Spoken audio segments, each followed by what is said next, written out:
Our country is like a cell phone. We need to wipe and restore it. It's bogged down with a bunch of viruses and spam and BS, and it barely works. So how would that work? How would we actually get this wipe and restore as a country here, considering how corrupt everything is? Reformat America. Essentially, our premise is our government's evil, our democracy isn't real, our rights don't actually exist, and our country is failing. And I think most of you looking around at this point can kind of see that that's definitely the case. A lot of people are thinking, oh, we gotta go like overthrow the government. But the truth is the government is about to actually collapse on its own. And it's about to collapse for many reasons here. Reason number one, financially. We got a multi-headed monster here, a giant Cerberus dog coming at us like a missile. We'll get into this in a later thing in the banking, but essentially our banks are about to collapse. A bunch of countries are getting away from the dollar. There's a giant real estate bubble about to pop, and there's a $100 trillion black swan, a nuclear bomb, 10,000 times the size of the housing crisis in 2008 coming down the pipe at us. So financially, we're pretty screwed. Geopolitically, we've been the baddest dog on the block since World War II, and it's been very uncontested. But after the war in Ukraine, and now with this war in Israel,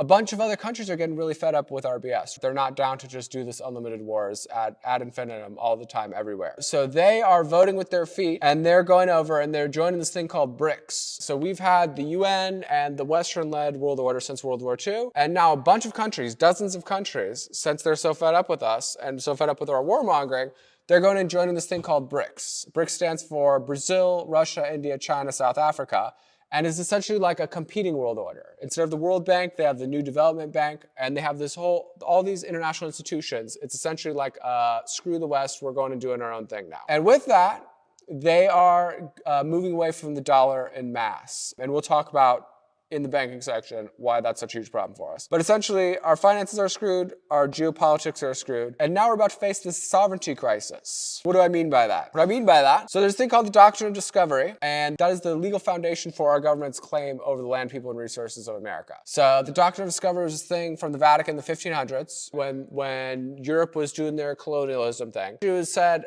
all right, anywhere where there's non-white people or non-Christian people, the European kings can go over there and they can claim that land for themselves. And that is kept at this little register thing in the Vatican. It's kind of like the Corporation Commission if you're filing a business, but for countries. So the way it works in the United States, Spain came over here, they claimed land, and then in certain places France got it, and then England came and got it, and then the United States government got it. So it's the claims for who owns this land of this area of this country is kind of like this Jenga tower, right? That over the years, it's changing hands here. And it's kept at this registry at the Vatican. And last year, the Vatican, they repudiated, they nullified, they said this is no longer a thing. This Doctrine of Discovery is no longer legitimate. A bunch of Indians over the years and a bunch of other people tried to sue our government and say that, no, you guys can't take over more land, like this is ours. And the Supreme Court's answer to that was like, no. There's a thing called the Doctrine of Discovery. This is a hard set legal principle.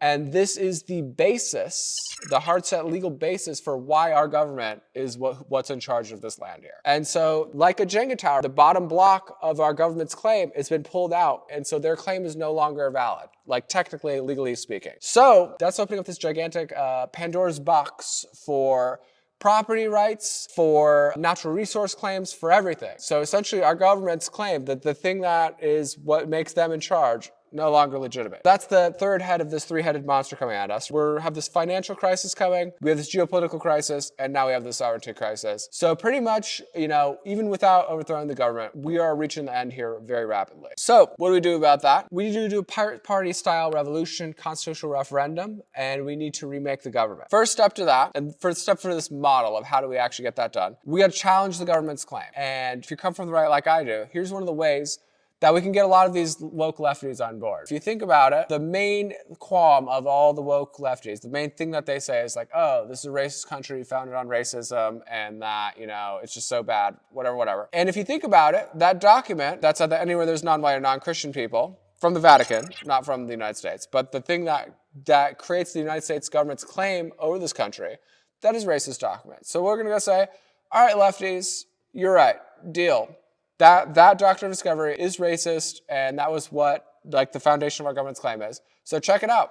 We're going to get together. You're all going to help us challenge this claim right now, and we're going to make a new country. When we do that, it's like a business or like a company. So we're going to create a new paper entity over here for the United States, and we're going to take all of our assets, all of our natural resource claims, our tax base, all this stuff. We're going to put those assets into this new paper entity over here.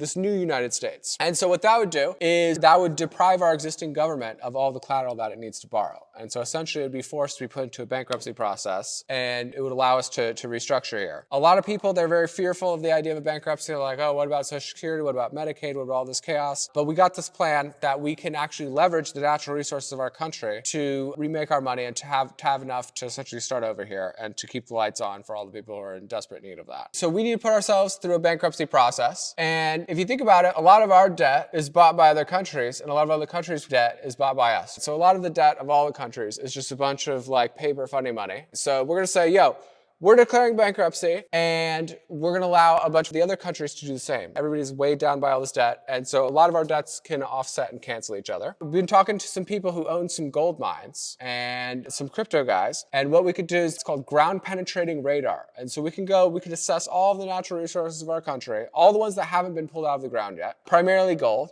and we can tokenize it without pulling it out of the ground. Then we could use this trillions of dollars of natural resources to actually have a real asset-backed money, one that doesn't inflate on us, doesn't make everything expensive, isn't complete BS, and we can have the resources that we need to start this thing over. We're trying to emerge as a new country on paper with a new logo here.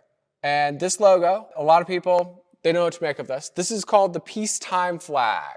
This is what our flag should have been. This is modeled on it's called the Sons of Liberty flag. It was this thing in 1775. For those who didn't know, our flag actually is based off of the East India Company flag. That's a whole conversation for another time. But if we want to actually get rid of this debt, and we want to actually have a new country, and we want to actually fix this, you declare bankruptcy, you got to have a new logo.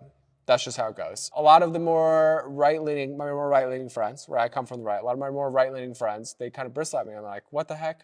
Why would you do that? Absolutely not. What about the soldiers that died? And this flag is no disrespect to any of the soldiers that died. And I tell those people, hey, conservatives, if we could have no more debt as a country, if we could have like a nice debt reset here, and if we have a lot of strife in this country, we have a lot of people protesting the flag, we have a lot of people that are angry about the country. If we could get every single man, woman, and child in this country to actually respect our flag again, and we could get rid of all our debt, don't you think it'd be worth it to just turn the stripes vertically? It's the same flag, pretty much. Look at it.